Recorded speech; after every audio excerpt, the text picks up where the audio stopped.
Mercredi le 16 novembre 2020, bienvenue à En prenant votre café. J'espère que vous avez passé... J'ai dit quelle date? On est le 16 septembre, hein? J'ai aucune idée quelle date que j'ai dit, mais ça fait partie du show que je me trompe. Hey, il y a un gros show ce matin, un très gros show. Hey, je vais vous parler, je me suis fait voler mon texte hier, on va jaser de ça. Investir dans le pétrole, l'homme qui plantait des arbres, vous vous souvenez de ça? Si vous vous en souvenez pas, je vais vous en jaser. Christian Dubé puis ses acronymes, on va parler de ça. Paul Saint-Pierre Plamondon qui s'est fait pogner culotte baissée, c'est une expression, bien entendu. L'économie va bien, j'ai mangé de la marde encore cette nuit. L'article 18, la RAMQ, c'était intéressant, ça, de Mario Dumont. Quoi d'autre? Les enfants battus, Mountain Equipment Co-op, mon gars qui me fait des compliments, les fromages Kraft. On va parler de ça. Hey, vous souvenez-vous de Challenger, hein? Le 28 janvier 1986, on va parler de ça aussi. Et un gros attentat à Wall Street. Voilà, c'est le show du matin, bienvenue. Mais avant tout, la chanson du jour. Voilà. Tu m'avais dit les mots les plus fous, ceux qu'on ne croit qu'une seule fois.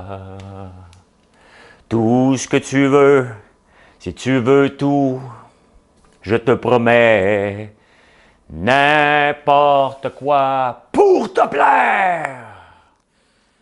Je ferai tout pour vous plaire. Je veux t'aimer. Hey, ça, là, cette chanson-là, je ne sais pas ce qu'elle représente pour vous, mais moi, elle représente ma première peine d'amour. Martine venait de me laisser le 21 décembre 1994. Et au début de janvier, après avoir pris un coup, me laisser aller, j'ai décidé de me reprendre en main et j'allais voir mon ami Denis Rossignol à Fort-Coulonge, qui est directeur d'école maintenant là-bas, je pense. J'allais le voir en auto dans ma Nissan Micra et je pleurais ma vie. Ma vie était finie, j'avais 28 ans. J'ai écrit une lettre, vous allez la revoir, je remets souvent le 21 décembre, je ne sais pas, je pense qu'elle l'a déjà lu. Je l'ai rencontré il y a 2 ans, je ne l'avais pas vu pendant 25 ans, et je l'ai rencontré il y a 2 ans, Martine, au Salon du Livre de l'Outaouais, et j'ai dit merci. Parce que c'était ma peine d'amour, hein, c'était la femme de ma vie, on s'achetait une maison, on avait des bébés, mais ça ne marchait pas comme ça. Puis j'étais malheureux. Hein, j'étais gros. J'aimais pas ma vie. Ben, dans le sens, ma vie de travail, où je m'en allais. Je travaillais au gouvernement. C'était pas pour moi. Mais voilà, elle est infirmière. Elle l'est encore aujourd'hui. Martine Tremblay, salutations. C'est pas une cachette, là. On a sorti ensemble 5 ans. Tout le monde le sait. Je l'ai écrit sur Facebook. Hey, c'était ma chanson. Hier soir, j'ai écrit un texte. J'ai écrit un texte sur quand je suis arrivé, puis Joe avait préparé les boîtes pour UPS. Derrière, il y avait Canpar, Pedicom. Puis, dans l'ordre où ce qui était supposé se présenter. Et j'ai écrit un texte que, regarde, moi, j'habite dans le fond d'un rang. Quand j'étais jeune, je voulais être en affaires dans le fond d'un rang. Techniquement, c'est pas possible. Puis aujourd'hui, je vis une vie de rêve, OK? Une vie de rêve, pour moi, ce n'est pas être... Oui, j'aimerais bien ça avoir mon île dans le sud, là, hein? Ça s'entend? Mais une vie de rêve, c'est pas un voyage par année ou 2 voyages par année. Ça, c'est du divertissement. La vie de rêve, pour moi, c'est de me lever le matin, être heureux, être en santé, ma famille va bien, et après, je m'épanouis en développant une entreprise qui est du pur bonheur. Voilà, pour moi, ce qui est une vie de rêve. Et j'arrive, puis je vois Joe. Puis là, hier soir, je pense à écrire un petit texte. Un petit texte court qui représente ma vie. Et je me le suis fait voler littéralement. Le gars, il y a un gars, OK, de BIOS, on va le nommer, parce qu'il m'a tagué dessus les gels, le BIOS qui sent le citron. Là. Il a enlevé, après, j'ai demandé qu'il l'enlève. Pour moi, ça se fait pas, tu sais, puis il me dit, il m'a tagué dessus, donc il me l'a pas tout à fait volé, mais il prend intégralement en changeant les mots. Mon texte, il est frais, là, il est juste pondu, puis vous êtes en train de le liker, il voit qu'il marche beaucoup, le texte, il décide de changer quelques mots, ça se fait pas. Hein? Au pire, tu le mets au début, hey, je viens de lire ça de François Lambert et ça représente ma vie aussi, mais c'est l'est approprié, comme si c'était le sien, j'ai donné un char de marde. OK? Moi, je vais vous le dire franchement, là. Tu sais, pour moi, c'est des choses qui ne se font pas. Tu reprends le texte intégralement. Tu dis, regardez, je viens de lire ça de François Lambert et on aurait pu changer que quelques mots et ça représente ma vie. Ça se fait, ça. Mais le prendre intégralement, changer, puis c'est cheap. Anyway, j'ai dit, on s'est chicané. Puis, voilà. Il n'y aura pas plus d'un détail, mais pour moi, ça ne se fait pas de voler un texte. Imaginez-vous, vous êtes en train de lire, mettons, je suis en train de lire Joseph Facal. Je prends sa chronique du Journal de Montréal, je change 2-3 mots, je la mets dessus, puis je dis hey, « merci Joseph pour l'inspiration ». Non. Non, c'est de l'appropriation. Les gens ne feront même pas de différence à qui appartient le texte. Voilà. Première montée de lait. Il va me venir me réécrire tantôt. Pourquoi tu as mentionné ça? Ben, parce que c'est cheap. OK? C'est cheap. Voilà. Hey, le Québec, hein? Le Québec. Dans les 8 dernières années, on est fort, nous autres. Ici, là, honnêtement, je pense que je vais me lancer un projet sachant que je vais perdre tout mon argent. Ça, on appelle ça de la R&D. Quand on écrit le rapport de R&D, là, je l'ai déjà écrit plusieurs fois, il faut que tu montres que tu t'es trompé. Tu sais? Plus tu es loser, entre guillemets, là, OK? Plus tu as des chances d'avoir de l'argent. Parce que là, tu as fait des essais, des erreurs. Si moi, j'aurais dû le documenter quand j'ai fait le popcorn à l'érable, on a fait des essais et des erreurs, là. Hein? Ça goûtait brûlé, ça goûtait ci, pas de bon sirop, pas ci, pas ça. Hey, mon frère, écoute, quand on l'a développé, là, mon frère et moi, là, on a sué une goutte, puis un autre. Là. Ça ne marchait pas. On a rasé d'abandonner plusieurs fois. Je comprends pourquoi toutes les autres mettent des ingrédients à long de même. Parce que c'est dur de travailler avec du vivant, du sirop d'érable qui n'est pas toujours la même couleur, la même densité de sucre, la même ci, la même ça, le même goût. Et on doit faire un popcorn uniforme avec ça, croyez-moi, c'est tout un job.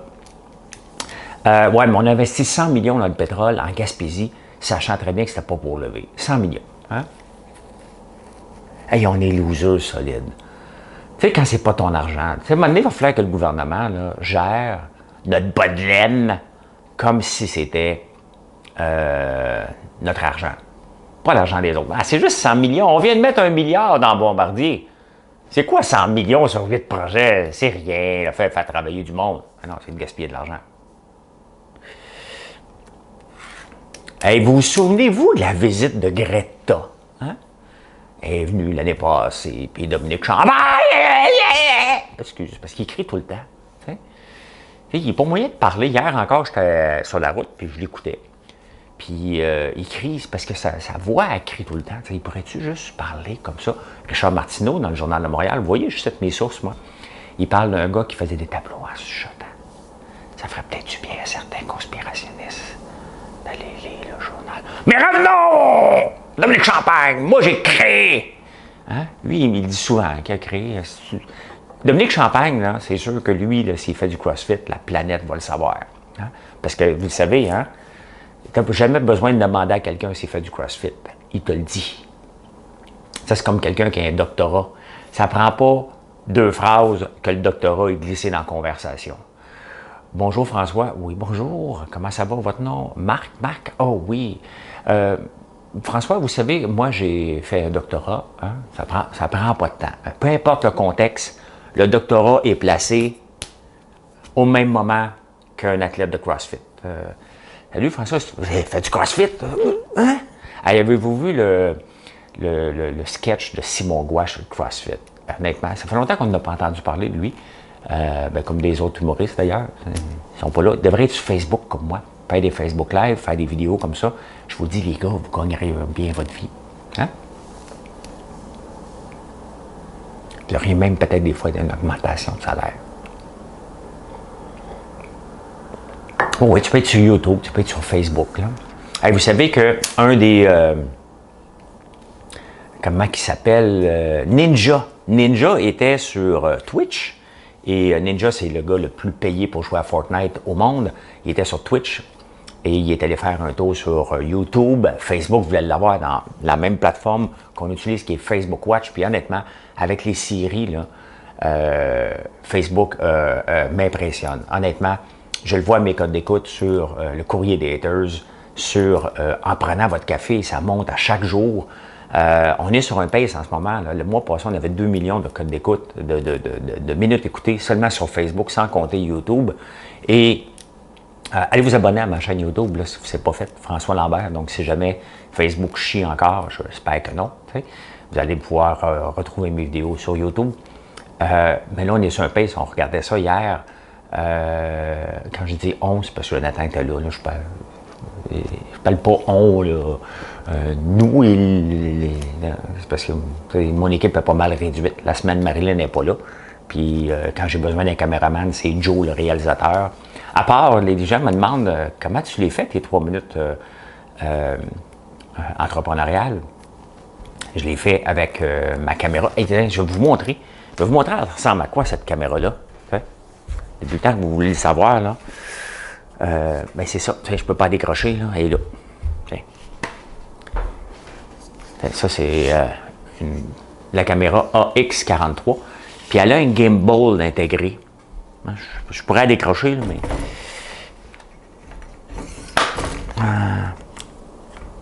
Bon, vous montrer. Attendez un peu, là. De toute façon, si ça vous intéresse, vous me le demandez constamment. Ça ressemble à quoi ton setup? Voyons, il y en a donc bien des vis après ça. Ah, je vais être là, là. Bon, OK. Tiens. Regardez bien.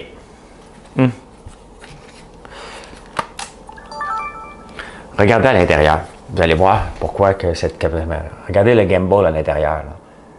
Vous voyez, il bouge. Donc, je peux marcher et la stabilité de l'écran est encore là.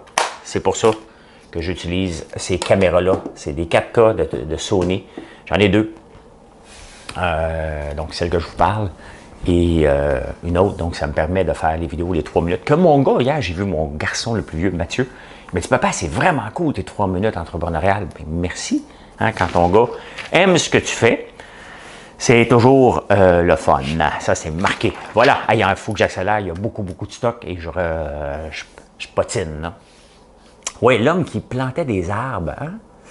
Ça, c'est Justin Trudeau. Il avait annoncé l'année passée. Nous allons planter 2 milliards d'arbres, point final. J'ai marqué ça sur Twitter. Greta était là. Quand les journalistes sont là, on beurre épais. Hein? Il y a en pleine campagne électorale. On va sauver la planète, on va planter des arbres. Ça en prendrait 100 milliards d'arbres pour avoir un impact sur l'économie. Parce qu'on plante déjà 1 milliard d'arbres naturellement au Canada. Année après année. Donc, il faut trouver les gens. Mais il était sa PCU cet été. Et ceux qui n'étaient pas sa PCU, il y avait ceux qui allaient planter des arbres normalement, mais il y avait la compensation pour étudiants. Fait que tu ne bouges pas trop tes fesses, hein, tout est bien payé, tu ne vas pas te faire chier, à te faire piquer par les moustiques, puis voyons, tu planter cet arbre-là, les arbres s'en vont de même, hein, parce que ce qui plantent des arbres, les mouches noires sont grosses de même. Toutefois, un gars, comprends-tu, dans le bois avec des mouches noires de même. En parlant de mouche noire, j'ai trouvé celui qui avait tiré. Hein? On l'a trouvé. C'était pas le drone, ça aurait été drôle. C'était mon beau-frère qui testait sa 3006. Hein, j'aurais aimé ça avec le drone. T'es qui, toi? Hein? Le mettre sur les internets. Qui est cet homme? C'était mon beau-frère. Celui qui m'aide à construire. Un bon Jack. Marc. Fait que, ouais, c'est ça. Trudeau n'a pas planté d'arbres. Il a donné de l'argent en place. Hey, Christian Dubé, lui, il n'est pas comme Dominique Champagne. Hein? Lui, il parle comme Max Pacioretty, c'est un monosyllabe. Well, I said that the buck was not running for me today. Ça, c'était Max Pacioretty. Maintenant, je vous imite Christian Dubé. Oui, ben là, on est un peu tanné, des mecs croquettes à minuit. Des mecs croquettes. On mange des mecs croquettes d'un bar. Pas des croquettes, là. Des mecs croquettes. C'est une pub pour McDonald's. Je n'ai pas regardé les actions. Les actions de McDonald's ont-tu monté hier? On va regarder ça. Hey, ça serait drôle, hein? McDonald's. MCD, le symbole, pour ceux qui le cherchent. McDonald's. Ça a monté de 1,81 $ hier, probablement grâce aux mecs croquettes à Christian Dubé. qui vendent des bars. Je savais pas que pour étirer de minuit à 1 heure, dans les bars, on pouvait manger des mecs croquettes. Mais là, il parlait, moi, j'étais à la radio, puis j'avais un appel. J'ai manqué le début, parce que j'étais encore avec Maxi et Rogers à la Moisson Montréal, et je manquais le début de la conférence de presse à 1 heure. Fait que j'arrive, puis là, il parle d'RPA. RPA. Moi, je sais pas c'est quoi RPA, là. Je suis pas mis en contexte. J'entends RPA à l'infini, tu sais. Je peux pas demander à Dis Siri, là, je vais écouter. Dis Siri, que veut dire RPA? Les relations publiques sont l'ensemble des méthodes et des techniques utilisées par des groupements et par des... Bon, il manque un A, là. C'était résidence pour personnes âgées. C'est où ce que mon père rapide? Mais je savais pas que ça s'appelait RPA, moi. Il doit être le seul câble dans la place parce qu'il l'a tellement répété. À un moment donné, il l'a dit. Là, il faut faire attention, on a une résidence personnes âgées. Il fait comme, OK, résidence personnes âgées. Mon cerveau, P majuscule A. Voilà. Monsieur monosyllabe. Mais on rit, là. La réalité, c'est que on le sait tous là, qu'on s'en va en confinement. Ça se passe en Australie, ça se passe en Israël. La France va le faire bientôt. Il y a la règle des 6 en Angleterre, donc tu n'as pas le droit d'être plus que 6 dans les maisons, tu n'as pas le droit d'être plus que 6 partout. Il y a beaucoup de poursuites qui vont venir avec ça. On s'en va pas dans la bonne direction. Là. Et la journée qu'on annonce ça, que ça brasse, que les zones, le pays, la province est zonée de différentes couleurs, il y a une manifestation contre ça. Le problème avec les manifestations, c'est que quand tu es dehors, tes chances d'attraper la COVID sont moins élevées qu'en dedans. Donc, puisqu'ils font des manifestations et il n'y a jamais personne qui attrape la COVID, ben ils continuent d'en faire. Hein? C'est sûr que s'il y en avait le 3/4 qui pognaient la COVID, et c'est sûr qu'il y aurait de l'air, probablement qu'ils diraient qu'ils sont en train de tester la 5G. Tu sais, c'est pas une opinion, là, défier la santé. Là. Ça, c'est pas de l'opinion. Je me demande à quoi qu'ils pensent, parce que c'est ces gens-là qui vont nous ramener dans le confinement, qu'on le veuille ou non. Là. Okay? Il n'y a peut-être pas de mort autant, mais peut-être parce que justement on martèle le message de faire attention. Je comprends pas. Honnêtement, moi je comprends pas. Je suis une maudite grande gueule. Il y a bien des choses qui me dérangent, il y a bien des règles qui me dérangent, mais je les respecte. C'est ça aussi, vivre en démocratie. T'sais. C'est de contester, mais pendant que tu contestes, tu respectes les règles de distanciation ou les règles, peu importe les règles dans lesquelles on vit, là, de zonage agricole, de ci, de ça. Il faut que tu respectes les règles quand même. Tu peux les chialer, tu as le droit. Mais bref, je comprends pas. Vous n'avez rien d'autre à faire que de faire des manifestations. T'sais. C'est vraiment la chose la plus importante. Moi, si je descends dans la rue pour faire une manifestation, là, c'est la chose la plus importante. Là. C'est la chose qui, pour moi, est un... Je ne peux pas me coucher le soir sans penser à ça. Ça me dérange à ce point. Si on viendrait m'exproprier ici, j'irais faire une manifestation. Hein? Si on m'empêchait de produire, si on m'empêchait des règles et que ça serait généralisé, je ferais des manifestations. Là. Mais le port du masque, c'est vraiment la chose qui vous travaille le plus. Puis je ne veux pas le savoir dans les commentaires. Je vais tous les enlever. C'est une opinion que je mets là. Mais on peut en discuter. Mais venez pas vomir sur ma page en mettant des masques. Là. Jocelyne, viens pas là. Hein? Viens pas sur ma page faire ça, ça sera pas la bonne affaire. J'ai mangé de la merde encore cette nuit. My God, hier c'était la journée. Pourtant, je fais une... je vais à Moisson Montréal porter des produits, puis cette journée, je mange plus de merde dans les réseaux sociaux.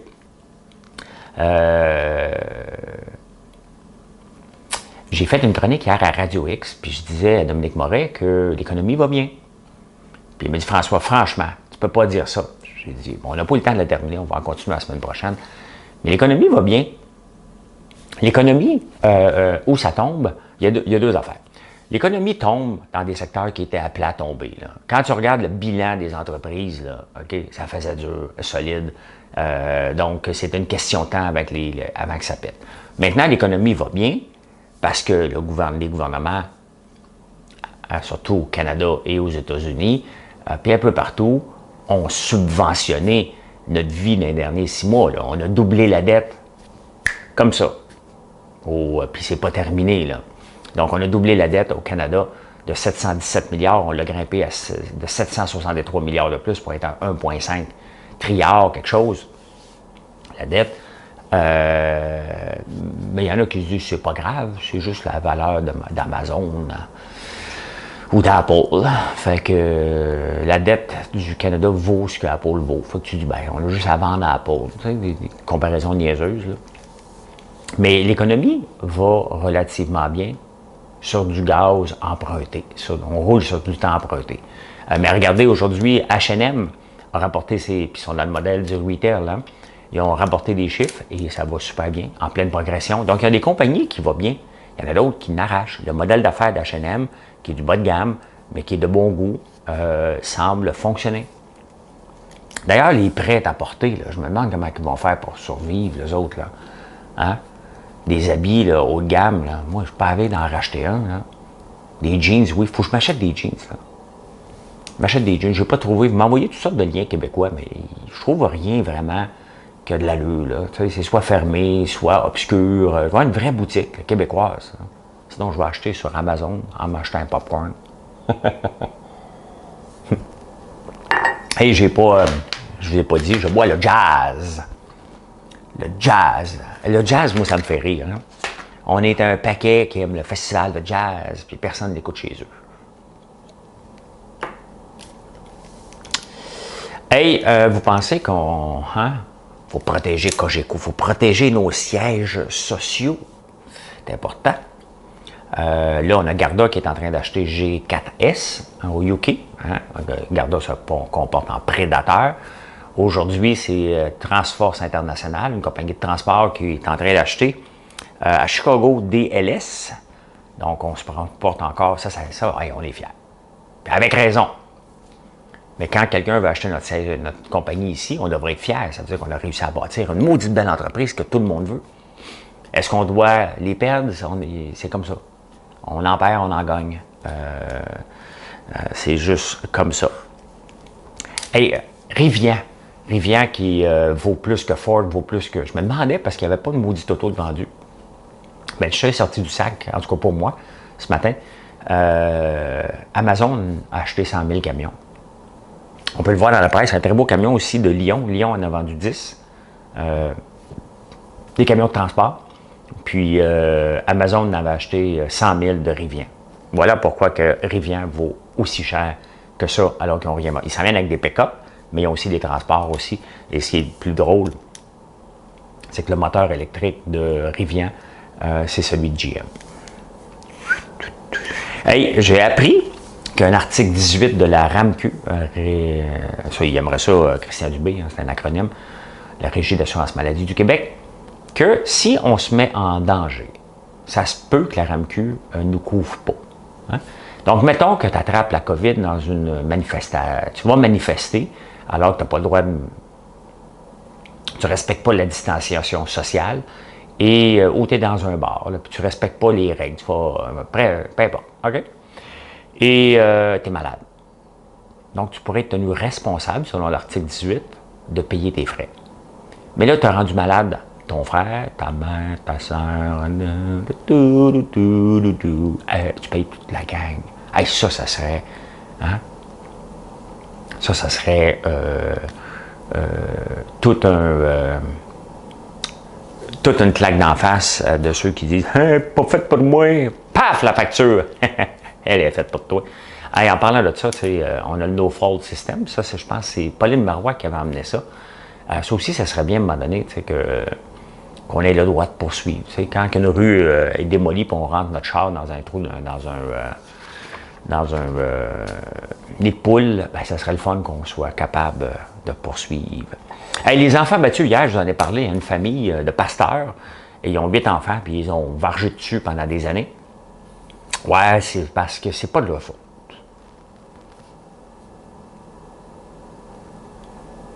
C'était la volonté de Dieu. Ah ouais! Non, ouais! Flore! Tiens! Et Dieu leur disait, parce que s'ils ne battaient pas sa terre, ils s'en allaient en enfer. Faire comme Jean Charest encore. Il se passe tout le temps en tête comme ça. J'ai mis plus Rimbaud dernièrement. Là. Je suis rendu sur Jean Charest. Hein? La volonté de Dieu. Et vous savez que Moncton Equipment Coop a été vendu. Ah, ben là, les gens ne sont pas contents parce que c'était une coop. Hein? Il fallait être ta carte de membre, puis des affaires compliquées, mais on paye une cotisation, 5$, je pense qu'on payait. Et les gens se l'approprient. Tu sais, une coop, là, il y a toujours des gens plus impliqués dans une coopérative. Ben là, ils ne sont pas contents que ce soit vendu à un méchant qui va l'enlever d'une coop. Ça m'appartient! Oui, mais c'est parce que tu n'as pas payé bill. Ça m'appartient de payer 5$. C'est une coopérative, on a le droit de vote. On n'a pas été consulté. Ben, c'est parce qu'à un moment donné, on a fait un appel à tous pour dire on a trop de dettes. Quelqu'un veut payer, puis il n'y a personne qui a levé la main, fait qu'on l'a vendu. Ça m'appartient juste quand ça m'appartient. Même les gauchistes qui aiment beaucoup les coops, eux autres aussi, ils ne veulent pas ramasser la facture, mais ils veulent ramasser les droits. J'ai des droits. Mais non, c'est vendu. C'est vendu. D'ailleurs, vous savez que la Coop fédérée appartient... non, BMR appartient à la Coop fédérée, c'est le contraire. Voilà. Hey, je voulais vous parler de quelque chose. Normalement, je vous parle des affaires qui arrivent dans les journaux 2-3 jours avant. Mais là, le Devoir, là, ils m'ont battu un matin. Hier, j'avais préparé hier soir la chronique et je voulais vous parler de l'attentat de Wall Street. Il y a 100 ans. En 1920, il y a un gars qui est arrivé avec sa charrette, 100 livres de dynamite, en face de l'édifice de JP Morgan. Kaboum! C'était le premier attentat. Ils n'ont jamais vraiment trouvé cette équipe, probablement qui s'est fait sauter en même temps. Mais en cheval, ah ouais. Il a fait sauter. C'est un événement triste, là, mais c'est arrivé quand même il y a 100 ans. C'est pas d'hier, les attentats à Wall Street. Hey, le fromage Kraft. Le fromage Kraft, un fromage d'ici. Je pense que c'était à peu près ça. Là. Je ne sais pas qui faisait la voix, vous me l'aviez dit l'autre jour. Ben, ça vient d'être vendu à des Français. Ils ne faisaient pas une scène avec ça, Kraft. Donc, ils ont vendu tout le fromage, Cracker Barrel, tout ça, aux Français. En parlant de français, les mini bombelles, mini baby bell, hein? C'est fait maintenant à Sorel. Ça fait longtemps que je n'ai pas mangé des petits fromages, des fromages rouges, là, enveloppés. On mangeait ça un petit peu quand on était jeune. Ben, pas souvent nous autres, on n'achetait pas beaucoup de fromage. On buvait du lait en poudre ou du lait Grand Prix. Quand on avait de l'argent. Quand on était riche, on avait du lait Grand Prix, sinon c'était du lait en poudre. Ou on allait chez le voisin, hein, on avait le droit d'aller piger dans le bowl tank.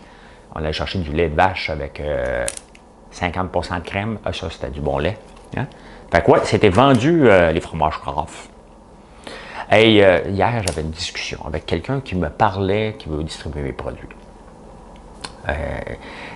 Je vais faire une chronique là-dessus sur l'art d'écouter. C'est pas un mauvais gars, mais il n'est pas capable d'écouter. Il n'écoute pas mes besoins, il écoute ses besoins à lui. Et il me parlait, on va t'aider le prix de vente du produit. Puis moi, je leur ai expliqué, on va t'expliquer comment je fais le prix de vente. Ouais. Je ne regarde pas tout à fait ma marge, là. Je regarde ce que je suis capable de vous regarder dans les yeux. Hein? Vous savez, une chanteuse qui a fait ça, hein? Elle sur le pont Jacques-Cartier, regarde-moi bien dans les yeux. Ben moi, j'ai le goût de vous regarder dans les yeux et de dire, regarde, le prix du produit que j'ai fait, c'est le meilleur prix que j'ai pu faire. Pas le prix que tous les gens veulent avoir, la marge, le fabricant, le distributeur, puis ci, puis ça. Moi, pour moi, ce n'est pas comme ça que je fais un prix d'un produit. Je dois vous regarder dans les yeux et dire, regardez, ça, c'est un produit de haut de gamme. C'est un produit avec des produits d'ici, avec du sirop d'érable d'ici, sachant comment ça coûte produire du sirop d'érable. Et voici ce que le prix, le meilleur prix que je peux vous faire, considérant que je dois faire un profit, mais pas un profit effronté, que tout le monde ait sa marge, même le dépanneur. Lui me dit, non, c'est pas de même, ça marche, il faut prendre des marges. Non. Je dis, ben, c'est ça, moi le vendre 10$, le popcorn. Tu sais? Ben, il dit, c'est ça que ça vaut pour prendre des marges, c'est ça que ça vaut. J'ai dit, non, pas tout à fait. Pas tout à fait. C'est pas comme ça. C'est pas comme ça que ça marche, la vraie vie entrepreneuriale. Tu sais? Moi, je vais te l'expliquer, là. Moi, je veux me promener dans la rue, puis qu'il n'y a personne qui me dit que ton popcorn est trop cher, ou que ta barbe est trop chère, ou que tes meringues sont trop chères. J'ai des arguments, mais ce n'est pas le cas. Vous ne me le dites pas parce que vous appréciez le produit. Hey, j'ai trouvé ma nouvelle série à écouter, à m'endormir dessus. Challenger, le 28 janvier 1986. Tu sais, quand la professeure Challenger a explosé en plein vol, on regardait ça, puis tout à coup, padoum, il n'y a plus de navette. Quelle journée triste, mais il y a une série sur Netflix que je viens de découvrir ce matin en lisant les journaux, donc je l'ai mis dans mes favoris. Donc je devrais être bon pour l'écouter dans les prochains 8 mois, à m'endormir dessus à coup de 10 minutes. Il ne devrait pas faire des séries de 10 minutes. C'est pour ça que je fais des 3 minutes entrepreneuriales, parce que moi, après 10 minutes, je tombe endormi. H&M va bien. Hey, moi, j'ai une petite pensée en terminant pour les étudiants de Cégep Université, mais je vais en reparler ce soir, parce qu'on n'a plus de temps. Mais j'ai une pensée pour eux, parce que ils vivent pas. Tu sais, le Cégep, c'est fait pour aller apprendre la vie, comprends-tu? Mais là, ils n'ont pas de vie étudiante. Et c'était designé pour ça, le Cégep. Tu n'apprends rien au Cégep, là. Tu apprends que tu vas à l'université. À un moment donné, tu dis, hey, j'ai passé tous mes cours à l'université. Je fumais beau, là. Je fais des blagues. Mais on va parler de ça ce soir. Je ne veux pas vous retenir plus longtemps le matin parce que vous devez aller travailler. Hey, je vous remercie d'être là tous les jours en si grand nombre. Je ne peux pas vous remercier autant. Merci beaucoup et je vous souhaite une excellente journée. Je vous retrouve ce soir, 17h, en direct derrière le comptoir. Bonne journée à tous.